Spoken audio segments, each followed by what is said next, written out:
Hi everyone, welcome to my kitchen. Today I'm going to show you guys how to make a flaky pie crust dough.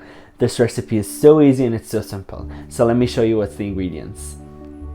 The ingredients are frozen unsalted butter that I've chopped in different sizes, all-purpose flour, ice cold water, and lastly the salt. The first step is we're going to put the flour with the salt and then we're going to pulse it. Then we're going to add the frozen butter and pulse it again. We don't want it to be blended completely, we still want some chunks of butter.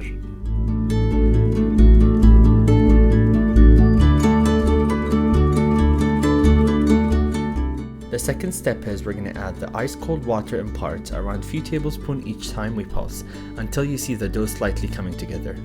Make sure not to add all the water, we don't want the dough to be wet, we want it to be moist enough to hold its shape once we hold it.